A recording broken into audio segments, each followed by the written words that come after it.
96 FM Mercury, informatif, inspiratif. Senang sekali karena saya bisa memanfaatkan waktu di akhir pekan ini 1 jam, pukul 8 sampai 9 pagi untuk ngobrol-ngobrol dengan perempuan-perempuan hebat. Ini dalam rangka Hari Ibu 22 Desember ya. Dan senang karena bisa menghadirkan juga wakil dari legislatif kita di Komisi E DPRD Provinsi Jawa Timur, meskipun sekarang ya seperti itulah, tapi kita tidak ngomong soal itu karena Ibu Hari Putri Lestari ya,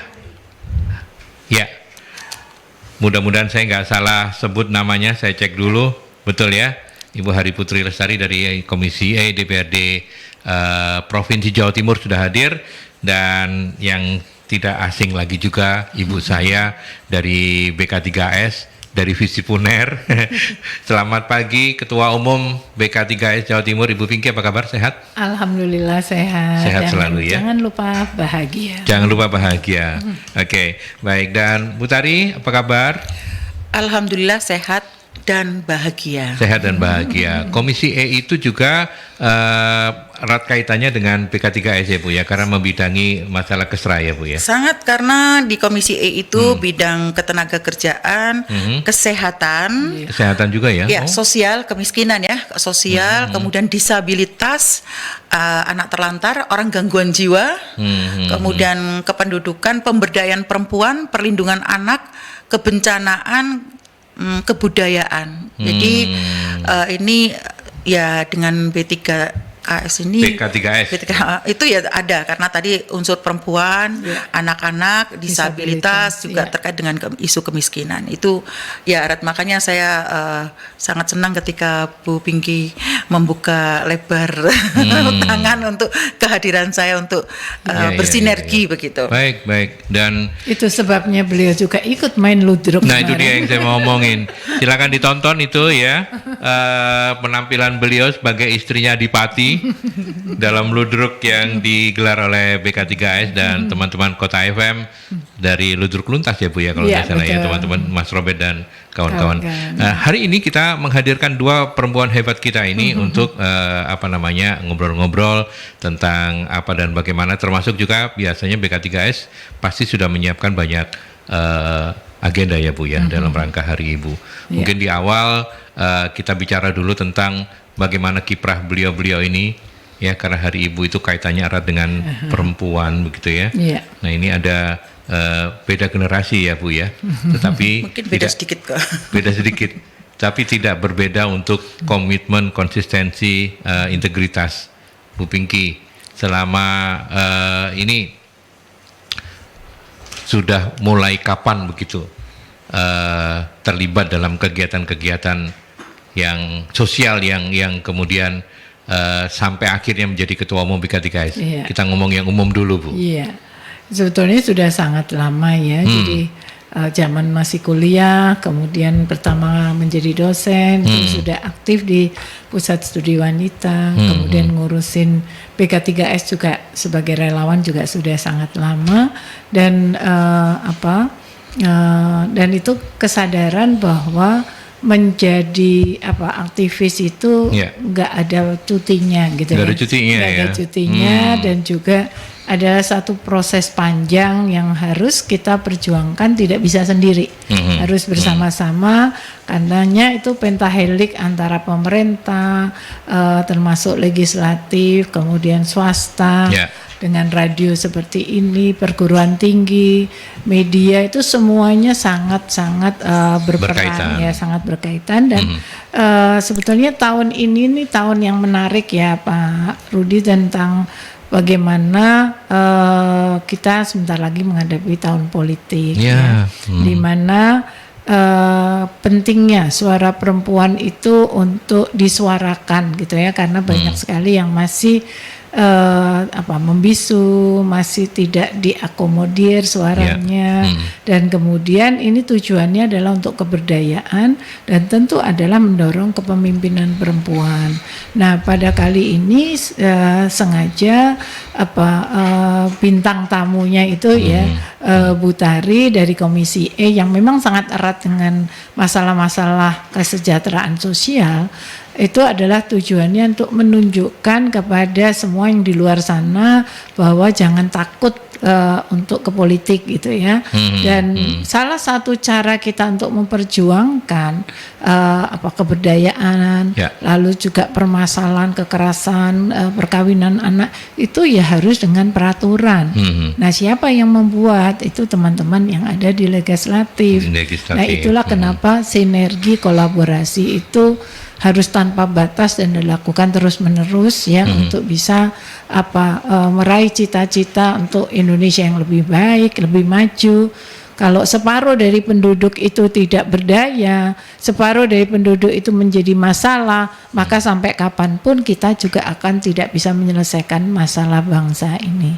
Itu yang kenapa Hari Ibu jangan dipahami sebagai Mother's Day ya, tetapi hari merayakan pengingat tentang perjuangan gerakan perempuan 1928 ya. Jadi ini sudah 94 tahun ya. Luar biasa ya, Bu ya. Dan salah satu buahnya itu ada di samping kanan saya ini, Ibu Tari yang by the way, kalau bicara soal menjadi politisi, menjadi politikus, apakah itu memang cita-cita sejak muda atau dulu tiba-tiba aja gitu, Bu, mengalir aja gitu? Gimana ceritanya, Bu? Mengalir. Jadi kalau cita-cita jadi politisi atau sebagai anggota DPR atau wakil rakyat itu sejak SD, SMP sampai SMA, bahkan sampai umur 40 sampai bahkan mau sebelum mencalonkan tidak terpikirkan. Oh iya. Tapi kalau jiwa katakan berontaknya itu mulai SD.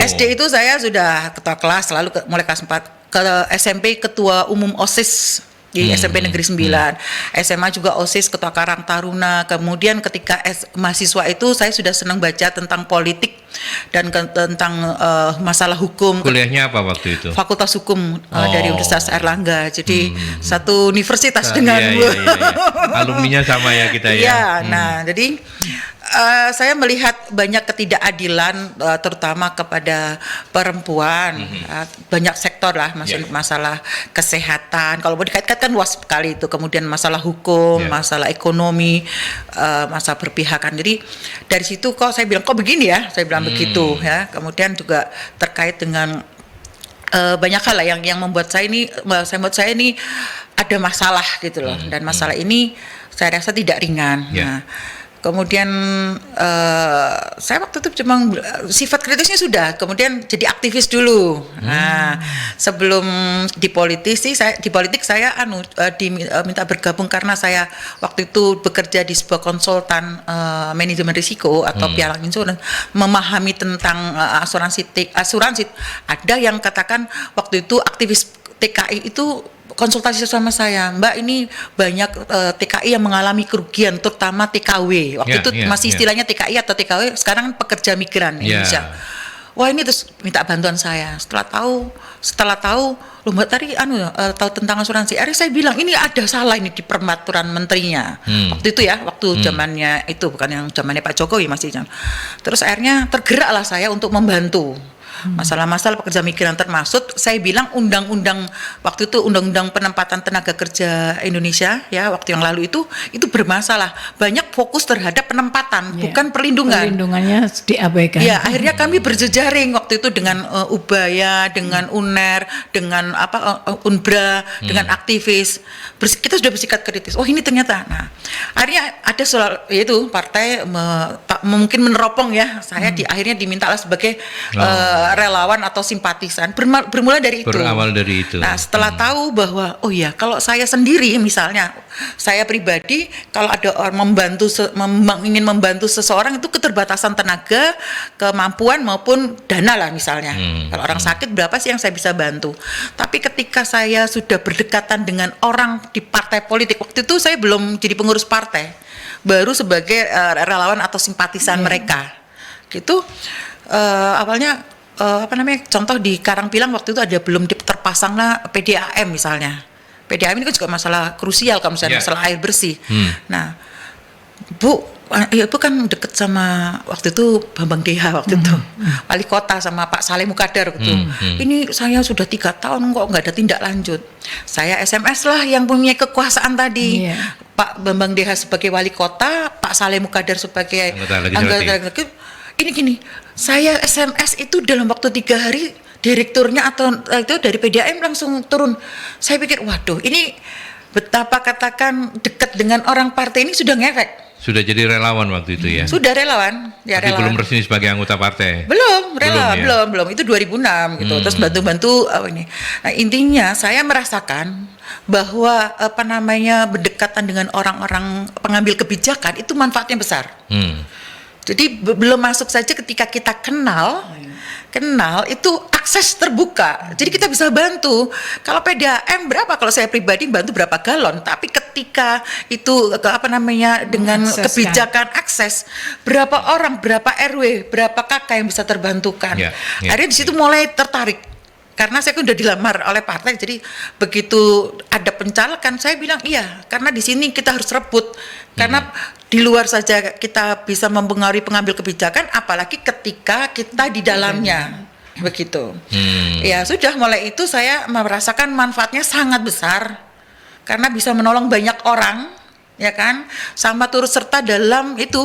Misalnya apalagi setelah saya jadi dewan, pasal itu kata demi kata bisa ikut di dalamnya memberi masukan, mewarnai, kemudian mengontrol ketika dinas-dinas terkait itu misalnya ada dinas tidak menjalankan atau kurang maksimal atau ada pengaduan dari masyarakat, kita bisa membantu mengingatkan atau mendesak begitu. Manfaatnya itu yang saya rasakan sangat besar. Akhirnya saya menekuni lah begitu, serius lah begitu. Sekarang udah seneng banget ya Bu ya?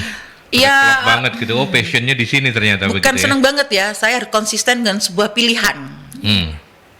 Ketika saya sudah memilih, ya itu saya harus serius. Dan ini masalah partai politik ini bukan organisasi main-main. Bukan seperti organisasi yang ringan maksud saya. Misalnya Dharma Wanita, Karang Taruna, atau Ikatan Dokter saja serius. Itu hanya satu profesi. Ikatan Advokat hanya satu profesi. Ikatan Ibu Abi. Tapi partai politik ini kan sesuatu yang mulai orang diatur itu mulai dari dia mau menikah, hamil, melahirkan, sampai dia tumbuh kembang, sampai meninggal dunia itu kan, nah itu. Jadi kan menurut saya, orang ketika sudah memutuskan terjun di partai politik, apalagi jadi pengurus partai, apalagi dia sudah memegang jabatan, ya harus serius dan bertanggung jawab gitu. Ya, Bu Tari, kalau sekarang mungkin situasinya sudah berbeda, kesetaraan gender itu sudah mulai nampak. Tapi kan Bu Tari kan memulainya di era-era ketika politik itu masih didominasi oleh kaum pria begitu ya. Mungkin sampai sekarang masih begitu. Masih begitu ya. Tetapi kan waktu itu masih sudah bisa fight. Iya, nah itu dia yang saya ingin gali. Nah, strateginya apa gitu ya? Betul. Kalau jiwa pemberontaknya pasti itu modal dasar ya, gitu ya. Kecil lah. Itu modal dasar. Tapi kan nggak semudah membalik telapak tangan untuk menjadi seperti sekarang ketika seorang perempuan begitu ya, akhirnya terus mengikuti arah perjalanan hidup. Akhirnya ternyata passionnya memang untuk menegakkan keadilan, berjuang bagi banyak orang. Bagaimana strateginya? Ini kan kita sedang ingin menginspirasi banyak perempuan di luar sana dengan 2 perempuan hebat ini. Kalau Bu Tari seperti apa? Kalau strateginya itu dari diri dulu, dari diri sendiri. Kita ini terjun ke partai politik, ya kan? Baru partai politik, baru itu setelah itu kan baru jabatan publik, ya kan? Tujuannya apa?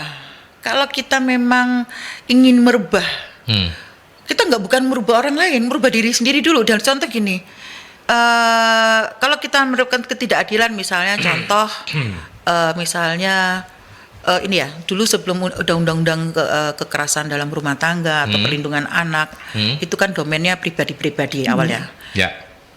Kemudian pencegahan kekerasan seksual ya, tindakan kekerasan seksual. Kalau kita ini bukan urusan saya, enggak, itu dampaknya mungkin akan terjadi pada diri kita, saya, anak saya, atau mantu saya, atau cucu saya. Awalnya dari situ. Jadi kalau nggak ada yang melakukan, terus siapa lagi? nah itu kan harus ini bahwa strateginya kita berpikir bahwa kalau kita nggak mulai memikirkan, kita sekarang aman-aman saja, tapi sebenarnya tidak aman ya, ancaman perkosaan, pelecehan itu selalu ada ya, ketidakadilan ada. Tapi sorry saya potong, bagaimana kemudian memperjuangkan kesetaraan ketika kemudian Bu Tari masih ada di sekeliling orang laki-laki gitu loh? Oh enggak dalam arti tadi kan ngomongin soal strategi. Kalau strategi itu kan tadi mungkin dari diri sendiri ya kan, ada keberanian kan, harus ada keberanian. Gitu ya? Berarti kan harus ada berani dulu. Ya. Modal awal itu dari sendiri berani dulu. Oh ini berarti saya harus belajar bicara, banyak berani bicara. Berani itu kan karena kita menguasai medan, ya kan. Jadi harus tahu persoalan. Semakin kita banyak lihat lingkungan terdekat ada persoalan yang tidak tertangani dengan baik, kemudian meluas, ada jiwa bahwa oh ini kok dibiarkan. Nah strateginya kita kan jadi tahu.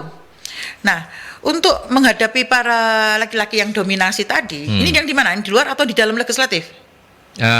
Di mana-mana di tempat Ibu kita harus meningkatkan kemampuan dong. Kita harus meningkatkan kemampuan ya, mengupdate. Jadi misalnya meskipun saya dulu orang sarjana hukum, meskipun S2, tapi kan hukum administrasi negara, bukan hukum bisnis. Sedangkan sekarang yang kita hadapi kan persoalan ekonomi, kemiskinan dan lain-lain itu yang tidak pernah bisa kita belajar di hanya kelulusan itu tadi, tapi fondasinya memang di situ. Nah, itu harus mengaktualisasi setiap ada regulasi baru, persoalan-persoalan baru. Jadi kita mengupgrade dulu untuk menambah pengetahuan dan pengalaman. Jadi ketika kita banyak pengalaman, ya kita berani bicara. Di politik itu apa sih? Satu, berani bicara. Kita memperjuangkan kan dengan tulisan atau dengan pembicaraan. Nah, kalau kita sudah punya bekal pengetahuan, tentu dengan jaringan, saya bisa begini itu dengan juga dari aktivis, dari para dosen yang tekun itu kita nggak bisa bahwa kita sudah merasa paling benar dan paling stagnan di sini. Tapi saya harus menambah teman-teman dan menjalin hubungan yang sudah lama, intinya menambah teman ya, nambah pengetahuan sehingga kita punya keberanian untuk menghadapi para laki-laki yang merasa dominan ataupun di legislatif. Saya rasa begini, jumlah memang benar. Kita harus menambah perempuan jumlah di partai politik ataupun di legislatif. Saya sepakat. Belum sampai ya Bu ya, keterwakilan yang diatur undang-undang belum ya? Belum. Untuk DPR RI aja belum 30%. Syarat 30% itu kan syarat formal untuk baru mencalonkan diri ke KPU. Menuju ke syarat administrasi kalau menurut saya. Kalau di DPRD provinsi udah berapa Bu? Kalau DPRD sekitar dari 120 itu 22, sekitar 20. Baru 22% ya? 24%. Jauh. Okay. Tapi ini saya lihat perempuan-perempuan yang 22 ini dibandingkan 99 tidak kalah strategisnya. Karena apa? Fighter semua. Dari 22 itu Bu Pinky itu ada yang sudah 2 kali di DPRD. Jadi pernah pengalaman di DPRD tingkat 2 itu naik ke provinsi. Ada yang provinsi sudah 2 kali, 3 kali. Yang baru-baru saya, Mbak Irma, Mbak Salsa, itu dari aktivis. Jadi meskipun kami baru, tapi tidak asing untuk di dunia pergerakan atau komunikasi publik gitu. Iya, paham. Jadi dari 22 ini harus 19, rasanya sudah ada kesetaraan. Ya kan kalau mau dikatakan secara fakta, tingkat kehadiran perempuan di paripurna, di komisi, di fraksi ataupun itu kalau mau jadi jumlah kehadiran dengan jumlah ini, rasanya yang lebih rajin dan tekun itu perempuan. Ya. Nah, kalau di situ saya nggak membantah, betul itu dari tononya seperti itu, tidak diragukan lagi. Tapi dengan jalur yang berbeda, saya sekarang ke Bu Pinky. Bu Pinky kan juga punya pasti punya kendala-kendala begitu ya, menjadi relawan, menjadi seorang akademisi. Terutama yang paling terasa itu kan ngatur waktu ya Bu ya, karena bagaimanapun kan Bu Pinky, Bu Tari ini di rumah ya tetap aja emak-emak gitu kan, yang mesti disibukkan dengan urusan ini gitu. Kalau Bu Pinky gimana Bu menjalaninya? Iya, menjalaninya biasa saja ya, karena kan suami istri itu kesepakatan ya, bahwa kita saling punya kegiatan masing-masing, kapan bersama-sama, kapan masing-masing, hanya saling memberitahu saja. Misalnya saya pernah meninggalkan 7 bulan untuk sekolah di Belanda pada waktu anak-anak saya masih sekolah dasar. Nah itu suami saya merasakan bahwa ternyata ngurus anak, ngurus rumah itu nggak mudah gitu ya. Iya, Kalau nggak gitu kan nggak pernah Nggak tahu. pernah ngerasa, Taunya kan betul. sudah, ya sudah. Ya itu urusannya ya, mak-mak itu lah dengan gitu ya. sendirinya. Nah sekarang generasi di bawah saya, generasi mungkin putranya Putari juga itu sudah mulai ada perubahan mindset. Hubungan suami istri itu tidak lagi dalam koridor misalnya harus patuh segala macam itu, tetapi lebih kepada keadilan dan kesetaraan tadi ya. Ngurus anak tidak semata-mata urusan ibu gitu ya, ayahnya pun juga ikut menyuapi, ganti popok dan sebagainya. Itu saya kira suatu perubahan yang pastinya kita harus syukuri, dan nanti konteksnya adalah ketika nanti ada dorongan atau ketertarikan ke dunia politik, peluang itu akan jauh lebih terbuka untuk mendapatkan yang perempuan-perempuan hebat yang ada dan kemudian mampu seperti Bu Tari, karena dulu seringkali juga beberapa orang yang hebat akhirnya tuh terhambat gitu ya, karena nggak boleh orang tuanya, nggak boleh suami gitu. Nah ini yang saya kira penting sekali, bahwa memang seperti dikatakan hidup ini pilihan, pilihan untuk menjadi apa gitu ya. Nah Bu Tari dengan pilihannya ada di dalam legislatif. Saya berperan di sosial. Harus ada yang berbagi peran. Kalau semuanya di sisi saya, siapa yang ngurusin legislasinya, gitu ya. Kalau semuanya ada di Bu Tari, lalu siapa yang bekerja dengan teman-teman disabilitas dan lain-lain. Jadi itu hidup adalah pilihan. Apakah kita menjadi yang sekedar cuman teriak-teriak saja tapi tidak berbuat apa-apa gitu ya, ataukah jadi kaum penggerak gitu ya. Penggerak itu kan bisa di dalam legislatif, bisa juga menggerakkan kegiatan community development juga bisa penggerak di bidang pendidikan gitu ya, atau di media. Itu semua adalah kaum penggerak yang tentu tidak hanya bergerak secara fisik, tetapi intelektual kita juga ditantang gitu ya. Apakah kita masuk kepada kategori orang yang mau berpikir untuk kepentingan orang banyak, layanan sosial, atau hanya berpikir untuk dirinya sendiri. Baik, saya break dulu. Ibu-ibu ya, para narasumber, kita ke iklan dulu ya, sahabat Merkuri. Silakan kalau mau sharing boleh di 0315620096 atau juga melalui WhatsApp boleh di 0817300096 setelah iklan. Yuk kita lanjutkan perbincangan inspiratif kita ini, masih bersama dua narasumber, Ketua Umum BK3S Ibu Pinky Saptendari dan juga Ibu Hari Putri Lestari ya, dari anggota Komisi DPRD Provinsi Jawa Timur. Pembicaraan ini tidak kemudian mengarahkan Anda harus menjadi salah satu dari kedua-duanya, karena ketika bicara soal partisipasi, ketika bicara soal menjadi perempuan yang lebih berdaya, itu banyak hal ya Bu ya. Betul, termasuk menjadi ibu rumah tangga itu juga pilihan. Jangan karena keterpaksaan gitu ya. Dan menjadi ibu rumah tangga pun juga harus diapresiasi, diberi penghargaan, karena itu juga profesi yang tidak mudah. Iya, betul. Mulai dari bangun tidur sampai tidur, dari membangunkan sampai menidurkan, dari matiin lampu sampai menyalakan lampu, dari ngurusin segala macam lah, itu semua adalah pekerjaan ibu rumah tangga yang kalau dinilai secara profesional, berapa banyak amplop yang harus diterima seorang ibu rumah tangga gitu. Iya.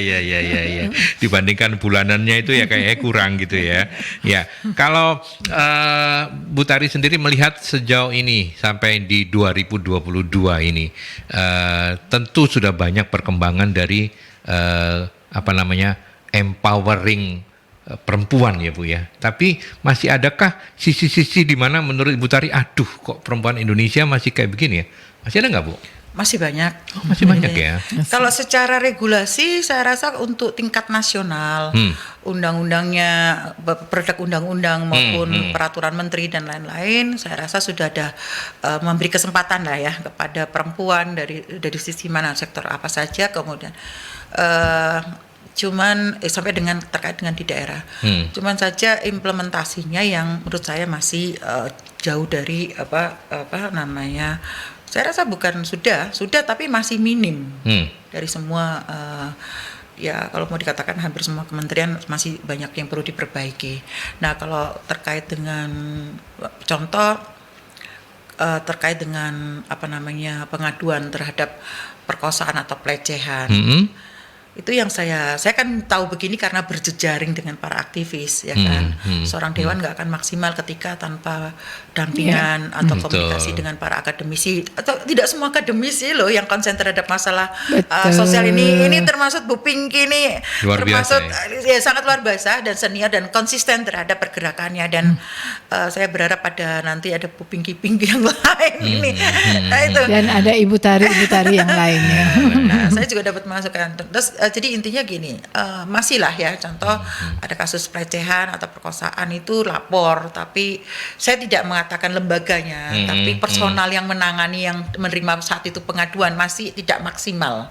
Jadi misalnya contoh ada saksi nggak, ada bukti nggak, penolakan pencakaran, ya mana ada yang namanya dilecehkan, diperkosa, ada bukti. Ada buktinya. Itu baru lapor aja, akhirnya jadi ilfil. Jadi kok saya, ini yang perlu salah satu contoh yang belum maksimal dari aparat. Saya nggak mengatakan institusinya ya, bukan lembaganya, tapi personal yang sedang melakukan tugas itu belum maksimal menguasai terkait dengan peraturan atau psikologis dan lain-lainnya, aspek perlindungan terhadap korban. Jadi belum maksimal.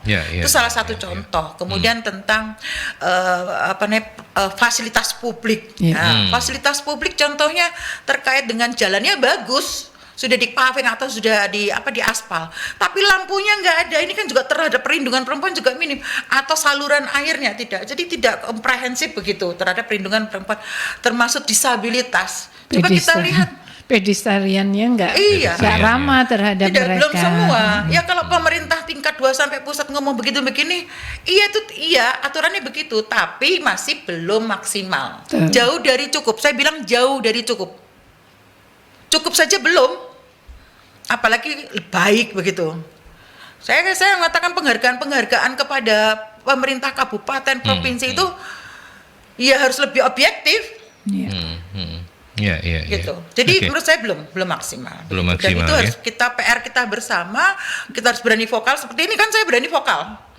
Meskipun risiko ada yang tidak suka, itu enggak apa-apa. Kalau Bu Pinky juga bersuara, aktivis di luar, termasuk media ini kan juga menyuarakan. Saya juga butuh untuk, kalau ngomong dengan orang tertentu masih tidak maksimal, tapi ketika ada media katakan radio, televisi ataupun koran, itu membantu pergerakan kami untuk menuju perubahan yang lebih baik begitu. Ya, memberikan pressure juga begitu ya Bu ya, untuk membuat agar pemerintah lebih peduli dengan kebijakan. Dan ini ada beberapa sahabat Merkuri, tapi sebelum itu sebelum saya kelupaan, kalau BK3S dalam rangka Hari Ibu ada kegiatan apa Bu Pinky? Iya, dalam rangka Hari Ibu tahun ini kami karena begitu banyak acara Hari Disabilitas yang begitu panjang mulai November sampai dengan Desember ini, kami hanya membagikan bingkisan gitu kepada sekolah perempuan di Kota Batu dan di Surabaya. Itu jadi bingkisan yang memberikan apresiasi kepada mereka yang sudah bergerak juga di dalam masyarakat untuk pendampingan korban, lalu juga memberikan pendampingan untuk anak-anak berkebutuhan khusus, karena untuk mereka ini kan tidak cukup sesuatu yang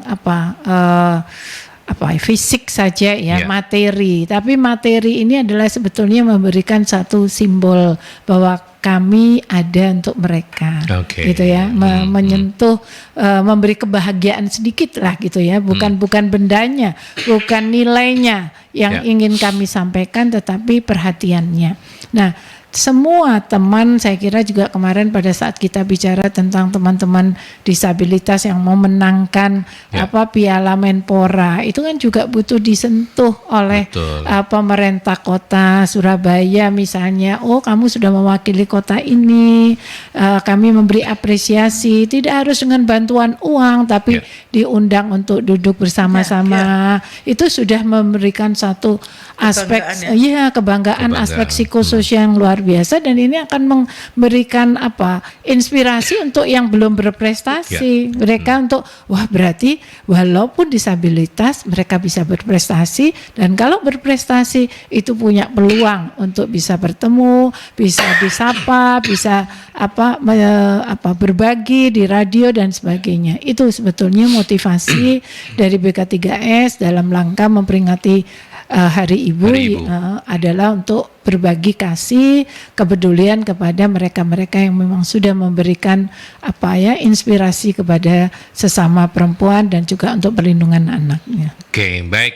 Terima kasih sahabat-sahabat Merkuri, Anda yang sudah masuk melalui WhatsApp, sudah dikirimkan ke saya dari teman-teman di Posko. Silakan untuk yang lain, tapi kita break dulu. Saya harus ke iklan dulu. Ya, oke, kita lanjut kembali ya perbincangan bersama perempuan-perempuan inspiratif yang hari ini mendahului momen 22 Desember nanti peringatan Hari Ibu, supaya tidak lupa kita semua. Ibu Ika, terima kasih sudah ikut bergabung di perbincangan ini.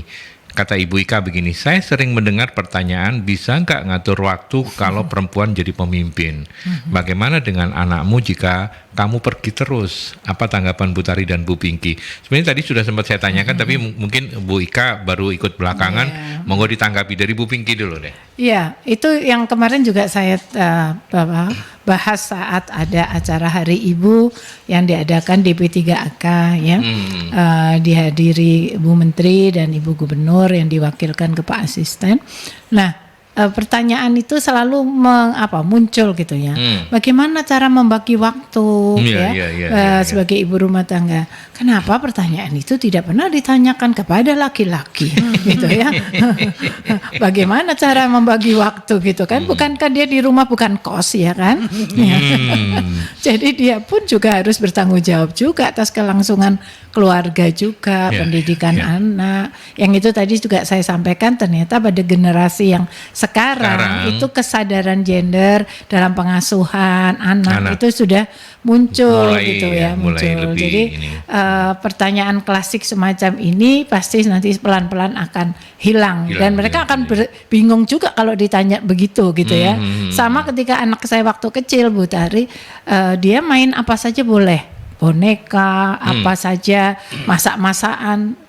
Begitu ditanya sama tetangga, lo anak laki-laki kok main boneka? Dia berganti bertanya, emang kenapa kok nggak boleh gitu kan gitu ya? Karena buat dia, karena keluarga membolehkan itu. Kenapa saya mengajarkan semuanya itu boleh untuk permainan? Karena semua permainan itu ada sisi edukasinya. Bahwa bermain boneka itu dia belajar tentang kasih sayang, merawat. Nggak mungkin kan boneka itu dikasari tugel kabeh. Dan itulah kemudian yang membuat dia akan memahami arti memelihara, merawat, kasih sayang. Demikian juga dengan pelihara hewan, ya kan, tanaman. Jadi semuanya harus diajarkan. Jadi nggak ada hal yang ini tabu laki-laki masuk dapur. Nah sekarang chefnya banyak laki-lakinya gitu betul. Ya. Jadi nggak ada hubungan antara atau profesi peran itu dengan gendernya gitu ya. Tergantung passionnya. Tadi dikatakan oleh Bu Tari, walaupun masih jumlahnya lebih banyak yang laki-laki, tapi kontribusi dari Bu Tari dan teman-teman di DPRD itu tidak bisa diragukan gitu ya, baik secara kuantitas kehadiran maupun kualitas dari perannya begitu. Oke, kalau Bu Tari sendiri gimana Bu menjawab Bu Ika ini tadi?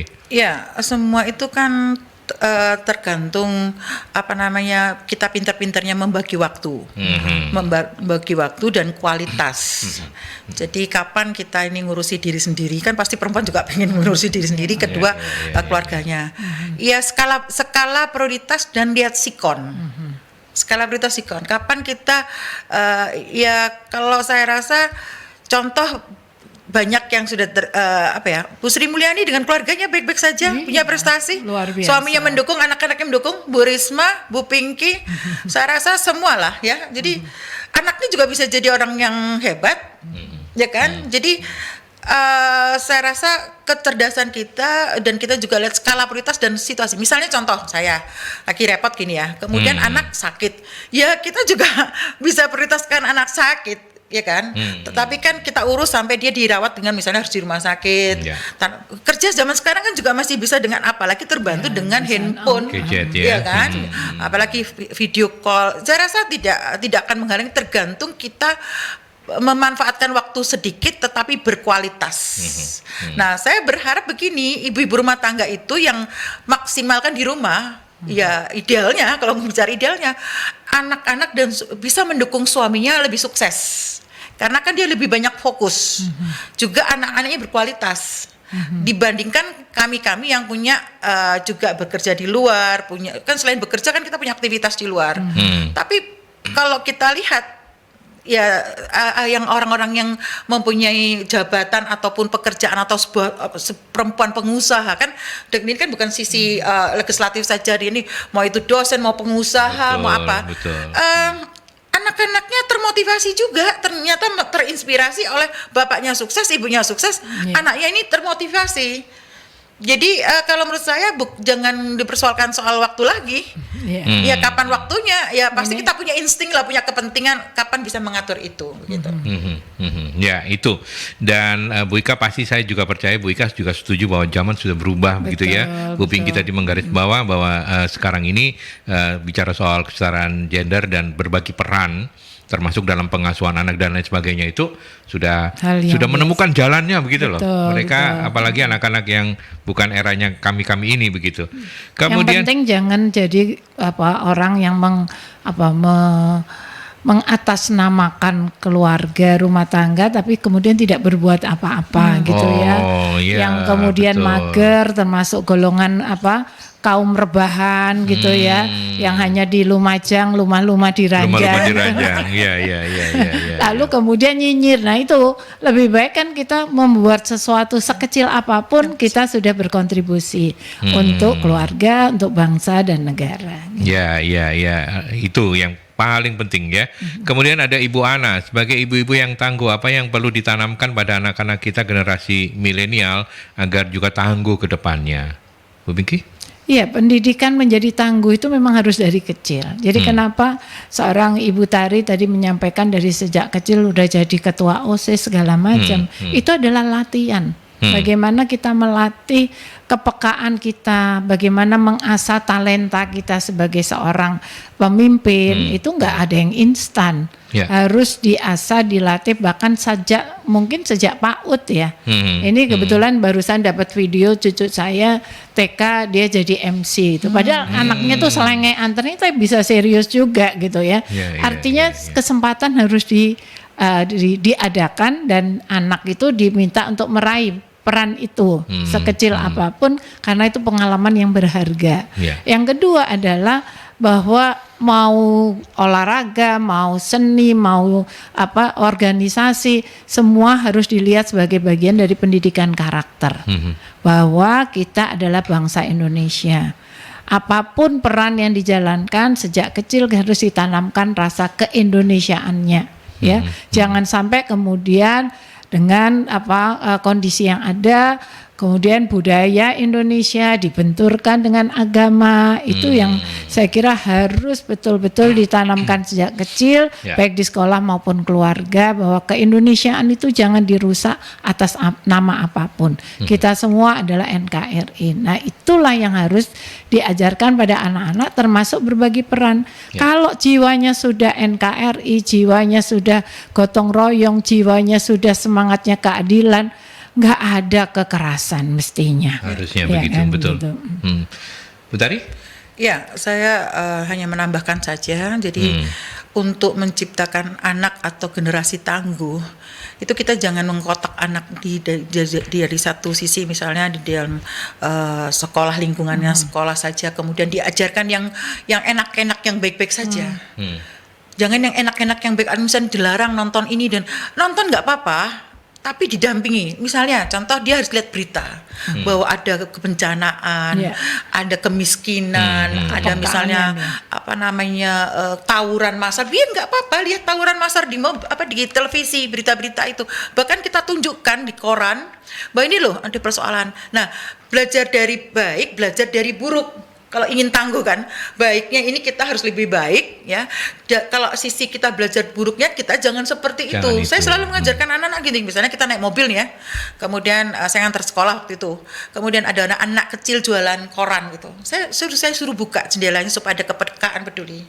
Coba kamu beli koran meskipun ini, dalam arti kamu harus bersyukur bahwa kamu bisa sekolah diantar mobil, di sini anak kecil masih harus sekolah. Jualan koran. Itu sudah mulai dialog-dialog itu bahwa hidup. Makanya kalau kamu itu seperti ini harus belajar bagus. Intinya tangguh itu harus digembleng juga dari hal-hal yang negatif. Negatif itu bukan berarti harus terjun negatif.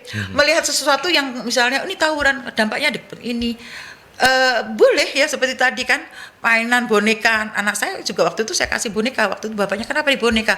Boneka ini maksudnya binatang supaya dia ada cara merawat. Untuk tangguh itu kita harus kasih wawasan yang luas. Ya. Oke, itu baik. Terima kasih untuk para narasumber. Kemudian yang terakhir ini ada karena waktu ya, karena ada Pak Anton. Saya dari tadi membaca belum paham, tapi mudah-mudahan saya baca pelan-pelan lagi supaya bisa paham. Bagaimana kalau ada perempuan yang dalam tugasnya sebagai pemimpin itu membahas keluarga, padahal dia sendiri belum menikah. Oh. Maksudnya kalau lajang menjadi perempuan, masih lajang jadi pemimpin, terus ngomongnya bahasanya tentang keluarga. Apakah dia bisa mengurus urusan keluarga di organisasi? Iya. Itu katanya. Menarik juga pertanyaannya ya. Nah, itu sama dengan bidan. Bidan itu kalau dia belum menikah bukan berarti dia tidak bisa menolong persalinan. Oh iya itu ya, analoginya pas itu. Betul ya. Jadi memang dia kan punya, misalnya dia menjadi pemimpin, kemudian menjadi anggota dewan. Kalau dia lajang ya nggak apa-apa. Kan dia punya teorinya, punya pengalamannya gitu ya. Jadi kemudian dengan data-data yang ada dia bisa mempelajari bagaimana kehidupan keluarga di Indonesia, apa yang harus diperbaiki gitu ya. Lalu kemudian mencari solusi, memanfaatkan akademisi dan sebagainya untuk melakukan kajian. Saya kira status seseorang itu tidak menjadi pengaruh apakah dia bisa menjadi seorang pemimpin atau tidak. Dan tidak menjadi penghambat juga ya Bu ya. Tidak jadi penghambat juga. Bu Tari. Ya sama, tinggal hanya menambahkan saja bahwa contoh katakan orang itu kita untuk berempati ya, katakan untuk berempati, apa kita harus merasakan jadi korban juga ketika kita menolong, tapi dengan kepekaan, jadi tidak harus. Ya, contoh tadi misalnya yang belum menikah apakah bisa memimpin atau bicara soal ini. Dia kan ada banyak referensi, banyak dia belajar dari keluarganya itu, kalau keluarga bagaimana, kemudian dari banyak hal, dari televisi, dari keluarganya saja lah, bapak ibunya bagaimana, tetangganya bagaimana. Saya rasakan seseorang itu tidak harus mengalami sendiri, tetapi daya pikir, daya kepekaan itu saya rasa tidak menjadi kehalangan seorang itu belum menikah berbicara tentang. Sama lah kita ya, misalnya pun bukan ahli kesehatan, tapi kita pernah baca buku atau pengalaman, sedikit banyak kan kita juga bisa menyampaikan hal-hal yang berkaitan dengan kesehatan begitu. Meskipun kita bukan dokter. Iya. Berbicara dengan beliau-beliau yang sudah banyak makan asam garam dan sudah membuktikan apa yang disampaikan itu kan adalah bentuk dari kesehariannya Bu Pinky, kesehariannya Bu Tari begitu, menjadi sangat terinspirasi ya. Dan saya ingin menutup dialog kita hari ini dengan meminta closing statement dari masing-masing narasumber. Kalau yang dengan pertanyaan mendasar bagi perempuan, bukan pertanyaan sebenarnya, tapi sebuah fakta ketika masih ada beberapa atau mungkin masih banyak juga perempuan-perempuan di luar sana yang tadi itu nyinyir hanya karena sebenarnya bukan karena tidak ada kesempatan tapi karena mager dan lain sebagainya. Apa closing statement-nya? Ini kaitannya juga dengan Hari Ibu nanti di 22 Desember. Bu Pinky. Baik, terima kasih para pendengar sekalian. Dalam rangka memperingati atau merayakan Hari Ibu tahun 2022, saya mengajak membangun gerakan bersama untuk mewujudkan kebudayaan kemandirian perempuan terutama adalah untuk menjangkau mereka yang belum terjangkau. Kemudian juga memunculkan yang tersembunyi karena banyak potensi-potensi hebat di sana. Ya.